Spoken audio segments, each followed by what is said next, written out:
Hi, my name is Cyra. I'm staff here at the Animal Protection Center, and I'm just here to introduce you some of the stuff we do for general help. So to start off, this is our sink area. So we have a sink made for washing, soap and water, a sink for rinsing, and then a sink for letting them soak in bleach water. So basically the process is that we wash our bowls, utensils, toys, all that. In this sink. What about soft toys? We wash soft toys as well.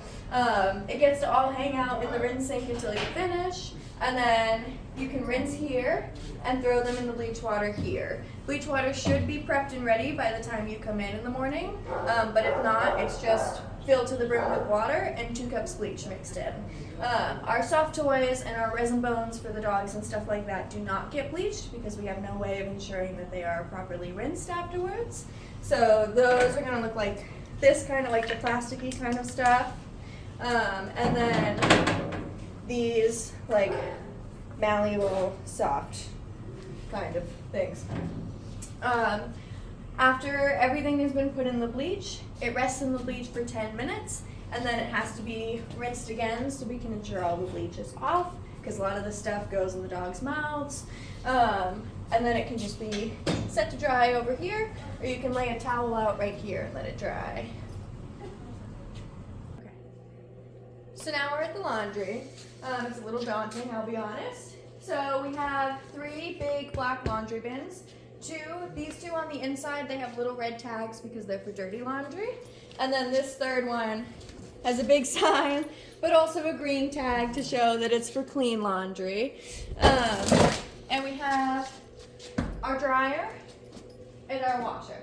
So both the dryer and the washer should be preset to the times and the style of drying and washing that we want them to be at. There's empty bins everywhere, I apologize, but this is typically hanging out over here. And so it's basically just like loading the washer and dryer at home. The washer unlocks like this. There's stuff in it, so I can't put things in it, I'm sorry. And basically, so we've already kind of pointed out the washer and the dryer, but we do have directions on the sides of each. The directions kind of go over exactly where to put things and how to put them in there, but it's pretty much the same as using your washer dryer at home, just on a larger scale. I can't remember. Where do you put the, does it matter where you put the detergent or the bleach? It does. So over here for the washer is where our detergent and our bleach are gonna go. Your detergent is always going to go here, and your bleach is always going to go here. Perfect. And it does, so it does make a difference where it goes? It does. Okay, thank you.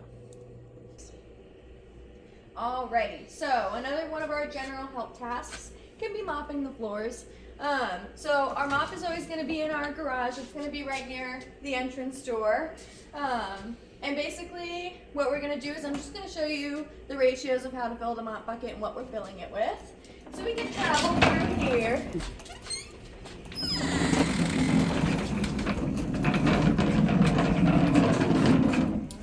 And we have this fun little sink here. There's different soaps. There should be bleach over here. There's a wet floor sign, all the fun stuff. So basically, we're just going to use a little pump of something called kennel sol. It does not have to be a lot. A little goes a long way. And we're just going to fill the mop with a splash of it. So is this the kennel sol right here where the cup is? Yeah. So basically, if there's nothing in the cup, usually there is because it kind of leaks a little, you can just squirt a pump in and then use a tiny splash of that. And then this is our hose for our sink, our cold water and our hot water. I prefer to use hot water, totally up to you. And then you're just gonna fill it to the top. Alrighty, so that's how we fill our mop bucket.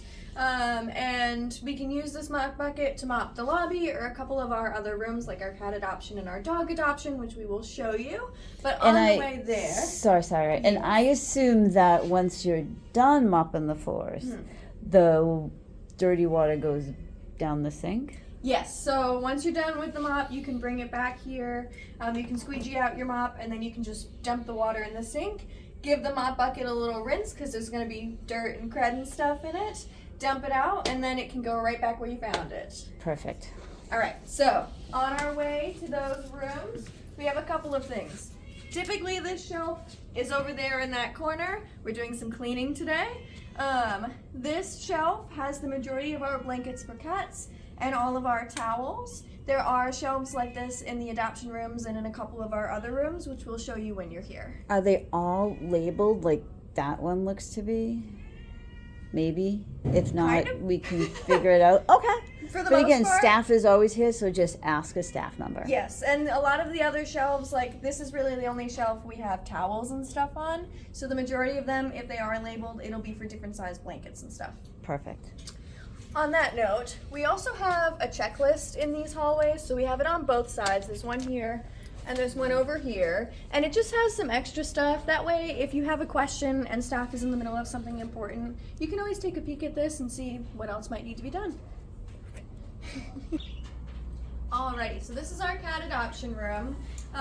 So basically when I talked about mopping the floors in some of our extra rooms, this is one of those rooms that I was talking about. So there's a couple of options. Obviously before you mop, we do want you to sweep, because if you mop up any of the extra dirt and stuff on the floor, it's gonna smear and it's gonna be hard to get up.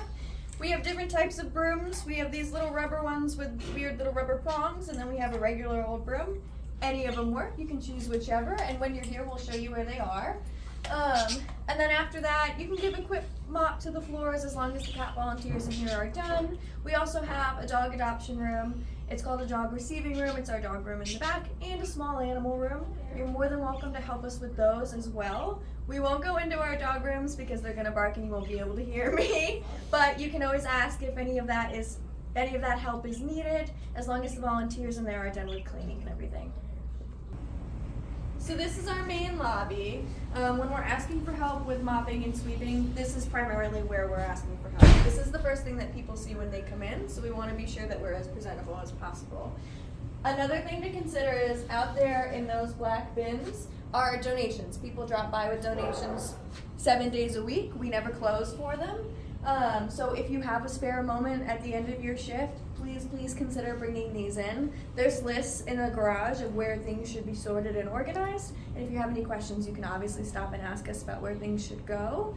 And also another extra activity that can be done. So we have a bit of a dirty window situation going on. I feel like you can see it. You can. More often than not, we have dogs touching all of these windows. We have people touching these windows. We have them touching handles as well. So the windows can always use a wiping down probably every single day. And then if you ever have free time, feel free to just walk around and Lysol all the handles in the building, especially because it's winter time. Everybody's getting sick.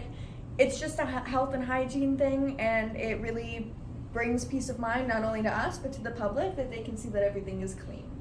So that's pretty much it for all the general help stuff. Obviously, like if you guys ever have any questions or you need help with anything, please feel free to ask staff. We're more than happy to answer any questions. Everybody's always learning.